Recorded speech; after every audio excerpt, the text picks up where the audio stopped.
दोस्तों, दुनिया में अलग अलग समय पर एक से बढ़कर एक महान व्यक्ति होते रहे हैं और उन्हीं महान लोगों में से एक थे गौतम बुद्ध, जिन्होंने खुद सभी तरह के सुखों को त्याग करके दूसरों को सही मार्ग दिखाया। और अगर यह कहें कि अपने महान विचारों के दम पर उन्होंने दुनिया में कई सारे अच्छे परिवर्तन लाए, तो यह भी कोई गलत नहीं होगा। गौतम बुद्ध ने हमेशा ही सत्य और अहिंसा को अपने जीवन का मुख्य आधार माना और उन्होंने दूसरों को भी इसी रास्ते पर ही चलने के लिए प्रेरित किया।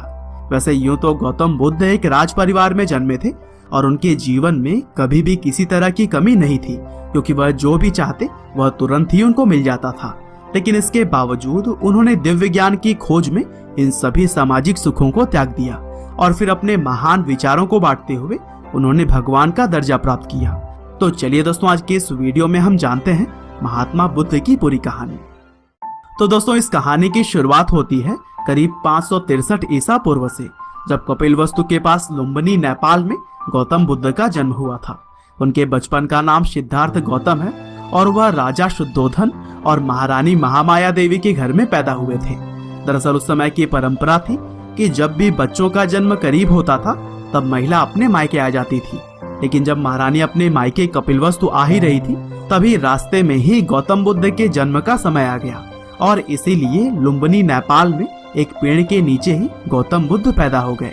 हालांकि जन्म के 7 दिन बाद उनके माँ की मृत्यु हो गई थी।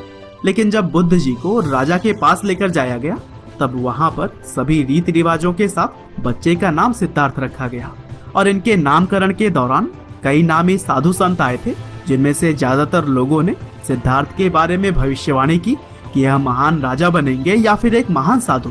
और फिर माँ की मृत्यु के बाद से सिद्धार्थ का पालन पोषण उनकी मौसी महाप्रजापति गौतम ने की। और दोस्तों, सिद्धार्थ के पिता उनको बचपन से ही एक महान राजा बनाना चाहते थे और इसीलिए उन्होंने सिद्धार्थ को धार्मिक ज्ञान से बचपन में दूर ही रखा। लेकिन सिद्धार्थ बचपन से ही काफी दयालु थे और वह किसी को भी दुख नहीं पहुंचाना चाहते थे। यहाँ तक कि वह खेलते समय जानबूझकर खुद ही हार जाया करते थे। और दोस्तों, जब उनके चचेरे भाई देवदत्त ने एक हंस को अपने बाण से घायल किया था, तब उस हंस की रक्षा भी सिद्धार्थ ने की थी। और शायद यह कहानी आप लोगों में से ज्यादातर लोगों ने तो जरूर ही सुनी होगी। और यही सभी बातें ही तो थी जो कि सिद्धार्थ को बाकी लोगों से अलग बनाती थी। हालांकि जब सिद्धार्थ 16 साल के थे, तब उनकी शादी राजकुमारी यशोधरा से कर दी गई और फिर इसी समय से ही वह लगातार कई सारे धार्मिक सवालों के जवाब ढूंढने लगे। और फिर अपने युवावस्था में जब वह बाहर निकलकर जनता के बीच गए, तब अपनी इस यात्रा में उन्होंने बीमारी, बुढ़ापा और सांसारिक दुखों की तरह ही बहुत सारी ऐसी बातें जानी जिसके बारे में उन्हें पहले कभी भी पता नहीं था। और फिर अपने पिता के विरुद्ध उन्होंने एक रात महल छोड़ने का फैसला ले लिया और फिर बाहर आकर उन्होंने निश्चय किया कि वह दिव्य ज्ञान की प्राप्ति करेंगे। और दोस्तों, यहीं से शुरू हो गई सिद्धार्थ गौतम के गौतम बुद्ध बनने की यात्रा। वह महल से निकलकर सबसे पहले अनोमिया नदी के तट पर पहुंचे, जहां उन्होंने अपने पहले बाल कटाए और फिर साधु के कपड़ों में आ गए। और फिर इसके बाद वह राजा गांव पहुंचे, जहां पर भिक्षा मांगने लगे। हालांकि भिक्षा मांगने के दौरान ही उस वक्त मगध के राजा बिंबिसार के लोगों ने सिद्धार्थ को पहचान लिया और फिर राजा के दरबार में जब उन्हें लाया गया, तब बिंबिसार ने सिद्धार्थ को रहने के लिए अपने राज्य का कुछ हिस्सा देने की बात कही।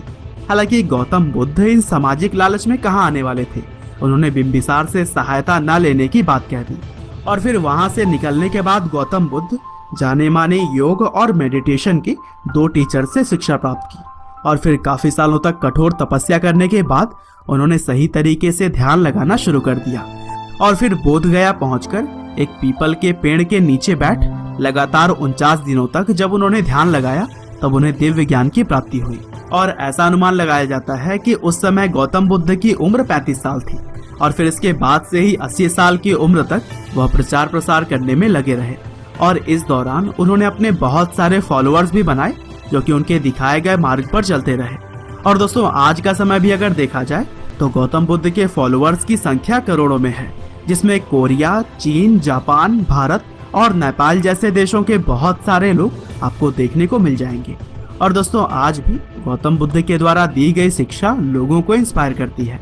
उम्मीद करते हैं कि राजकुमार सिद्धार्थ से भगवान बुद्ध बनने तक की यह कहानी आपको जरूर ही पसंद आई होगी। आपका बहुमूल्य समय देने के लिए बहुत बहुत धन्यवाद।